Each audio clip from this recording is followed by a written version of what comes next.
Hello, my wild friend. If you're watching this, I imagine that you are completely done with BS. I imagine that you have, let's say, read a lot of materials, taken in a lot of information. You've probably explored a lot of doctrines and things like that. And while you have certain understandings, you also potentially have what we could call just information overload. And while you may have a general idea of what path to take, there's also an aspect of you that would like to anchor into a greater sense of being able to more concretely say yes and as you're walking that journey and path. Now, I'm imagining that because in today's video, we're having a conversation, a discussion about discernment, your ability, your innate inner ability to navigate information and clearly reflect back to yourself, yes, yes, no, yes, pause, and so forth. Now, through the course of the video, I'll offer some of my own perspectives of how I've developed discernment, some keys you can tap into. We'll have a good time. I imagine we may even laugh here and there. We'll see. It's a wild day. You and I are wild creatures, as mentioned.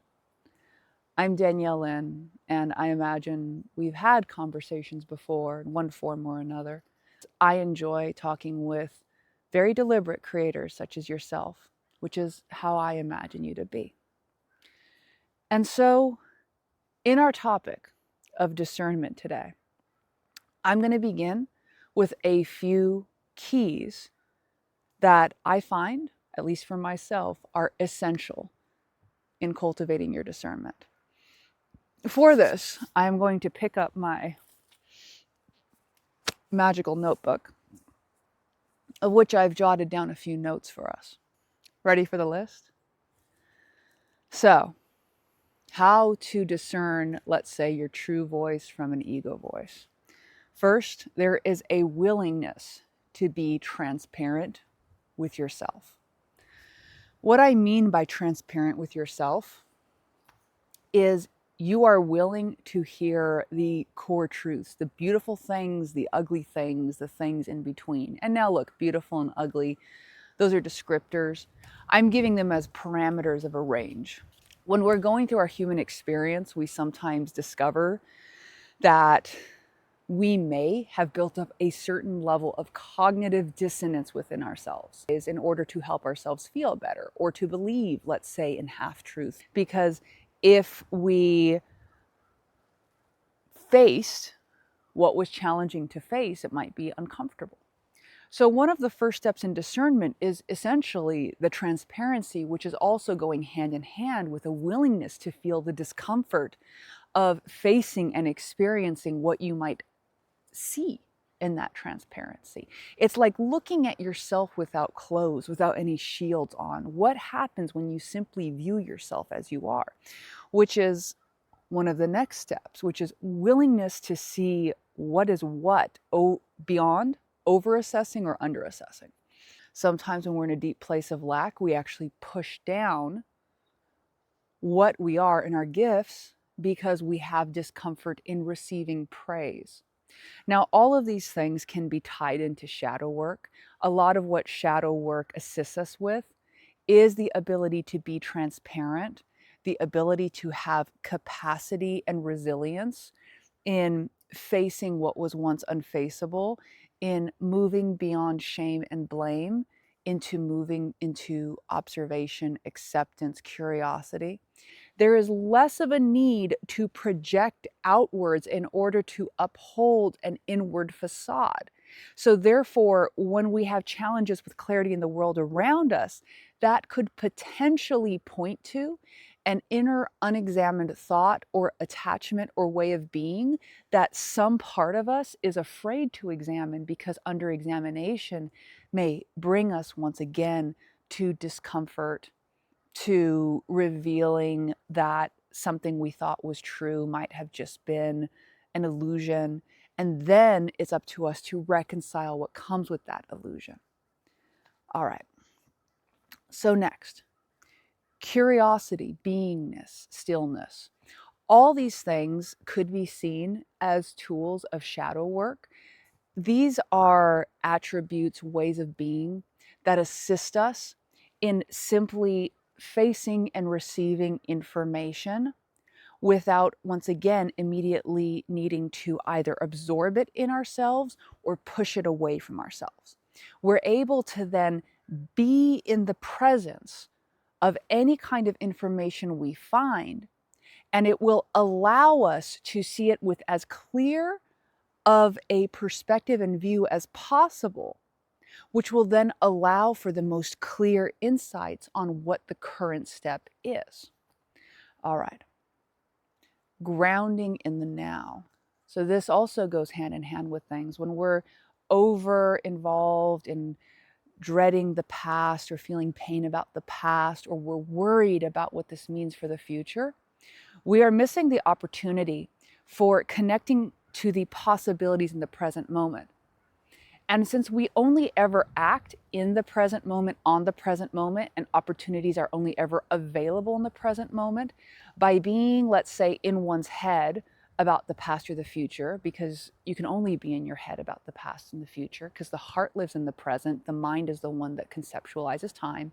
So once again, when we're in the mind and not in the mind heart and present with the moment, then we are disengaged from where our power actually is. Now, that's not to say, if you find yourself thinking about the past or future, you go, oh no, oh no, I'm in the mind. What it is an invitation to go, oh, I'm in the mind. All right. Well, this is an opportunity right now in my awareness that I'm there to be present and then say what now and what is available. And sometimes that can come with a perceived resistance, because sometimes the mind believes it's protecting you by keeping you in the thoughts, because that's the only place the mind knows where to problem solve. So if you have watched my video where I describe heart-mind coherence, I share with you a few steps you can explore that may assist you with that particular step, with working very kindly with your mind so that you can more readily step into your present. All right. Oh, let's take a moment to feel the wind, yeah. And if you like, take a nice big breath here. The wind right now is so cool and crisp. And there's a lot of scent of pine and cedar where I'm at right now. And as we're having this conversation together, the wind was just blowing in. And sometimes I feel and I imagine the wind really assists us in, let's say, shedding, blowing away what is complete. So if it feels good to receive that, the wind came in just for us. All right, here's the next bit. Non-attachment to outcome. Whew, that's a spicy one. Non-attachment to outcome. When we are discerning, there may be both conscious and unconscious parts of yourself that are strongly attached to the outcome of the information you're receiving. In other words, if you're discerning, hey, is this step the one for me to take or not? Is this the relationship the one for me to focus on now or not? And so forth. You're thinking of these things. You may have a conscious or unconscious attachment to that yes or no. That is similar to putting your finger on the scale when you're trying to weigh something because you want it to read a certain amount. And so there's a certain level of, you could say, letting go of expectation, letting go of outcome that comes with a choice to discern. And what I will often do for myself, for those who work with me, for those that I guide through this process, is together we check in. I invite myself, I invite them to check in. And we say, we check in and we say, I am the most interested in the most clear answer, beyond expectation, beyond thinking of what it should or shouldn't be. I release judgment about the good, bad, right, or wrong because my commitment is to clarity in this moment. And that simple invitation and invocation becomes one form of permission slip or stepping stone that you can tap into at any given moment, that reminds you of what really matters to you as you are asking the question. Now, you may receive the answer, and maybe in another new moment, you'll be faced with, let's say, the feelings that come with the answer. But for right now, all that matters is the clarity. And so you start developing a relationship with yourself, with asking questions and receiving answers that's rooted in the, let's say, agreement, intention, the dedication to the most clear answer over, let's say, any personal gain, over, let's say, any personal attachment to outcome. And so, in a certain level, that requires, let's say, a degree of emotional intelligence and maturity on your part. It requires a willingness to not approach this universe and these sort of tools as a way to mask what is going on so it can appear that reality is going a certain way. And I understand that can seem nuanced. I talk a lot about intention. But you see, when we use our reality creation focuses from the perspective of the ego or the persona self, we're not actually tapping into, or let's say we may not be fully tapping into, the depth of universal harmony available to us that connects us to the natural universal rhythm of thriving and well-being. And if we are attempting to create from the place of, let's say, the partially informed ego self, then we may be setting ourselves up for thinking we're getting what we want, but we're really just, let's say, setting ourselves up for temporary house of cards that will eventually crumble until we desire to live as our truest selves more than we desire to grasp at the idea of what that looks like. We're letting that one percolate for a moment. I speak on this from experience. There are many times that I applied, let's say, the force of my will to create specific outcomes. And many times I did. And yet I would either find that, let's say, it was a hollow victory, or it didn't provide me the fulfillment or contentment or sense of meaning I thought it would. And so I got more and more curious about, let's just say, how to invoke better questions, and more importantly, to discern, right, where, let's say, the true harmonics within me were speaking, so that I could not only listen to them, but I could unify my intentions, thoughts, and actions, which were then reverberated back to me from this really cool world we live in. Because even for all the intensity, and I know we experience intensity, I have found personally that this is quite a beautiful place. This is my experience of it. All right. Non-attachment to outcome. Here is, let's just say, one of the most important steps in this series of steps, which is attuning yourself and attuning that true north and anchoring in. I was just speaking about this, anchoring in to the source of love as a vibrational true north. Now, I don't mean love as an emotional concept, not as a rom-com concept, not as like what we think love is. I am speaking about love as a representation of a true source harmonic vibration. When I thought about this video, when I thought about what we were going to speak on today, I was really curious about perhaps one of the most coherent ways I could express love with you right now. Not as something I simply talk about, but perhaps how to best point to an experience of love that you could feel for yourself. What I came to at the moment is, in a sense, a way that you can invite yourself to an experience of love, one that's meaningful for you, one that is deeply connected to you. So, if it feels inspired to you, the way that I would go about it is I would breathe in. I would likely do the heart, mind, breath that I shared in one of the previous videos, and I'll link it in the description.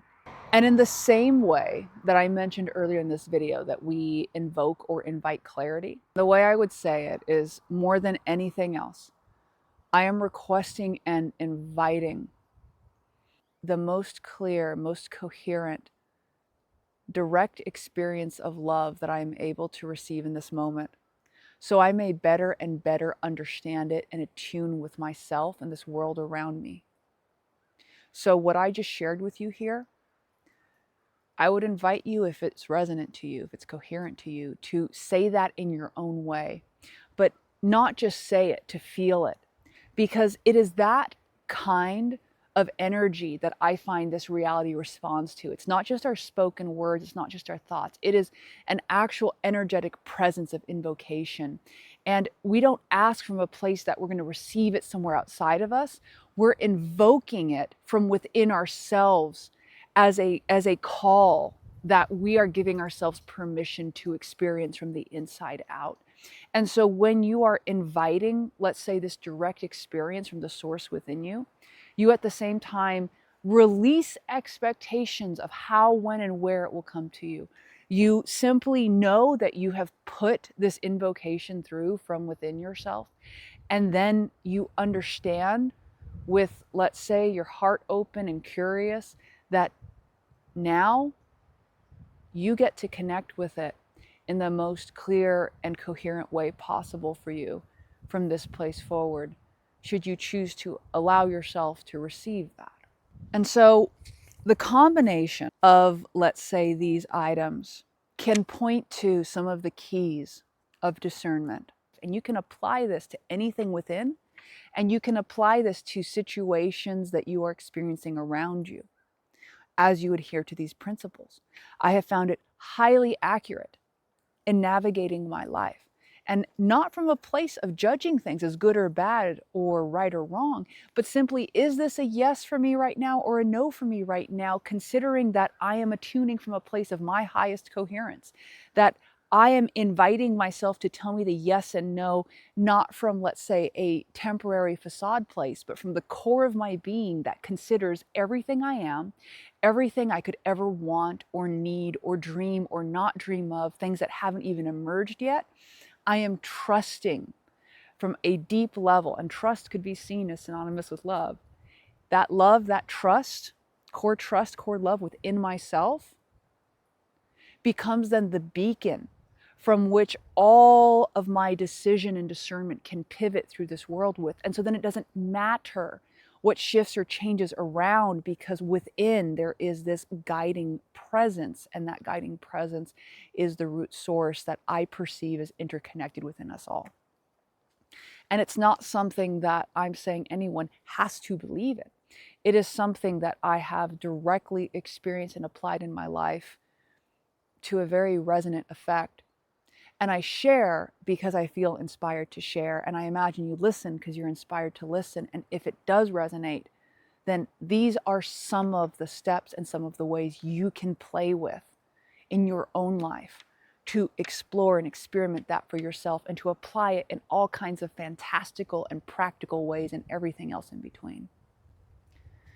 And lastly, for today, I'll offer that when you have ideas, thoughts, let's say reflections towards yourself in your head, one of the most clearest ways I've been able to discern between self and not self, so to speak, is anything I'm receiving that is negative, that is criticizing, that would enhance separation, even if it appears to come in a positive veneer.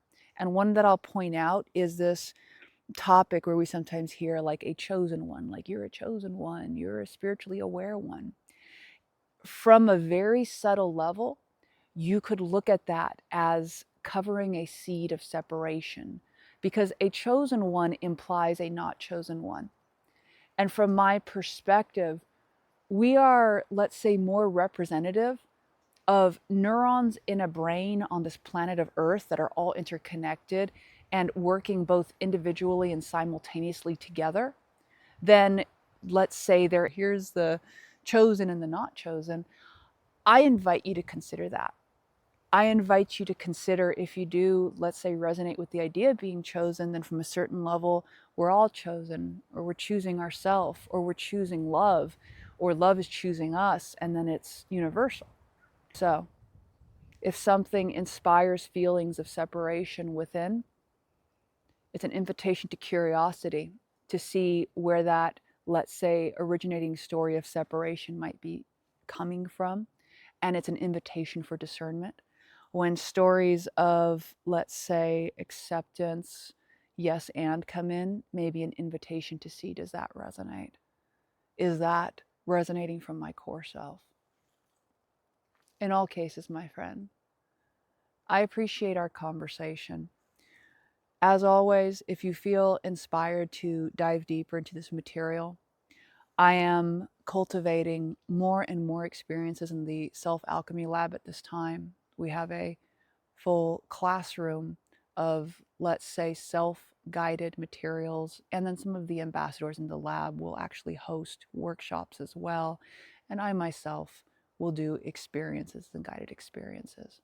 So, if you would like to go deeper on any and all of these subject matters, I invite you to check with your heart. If it's a yes, check it out.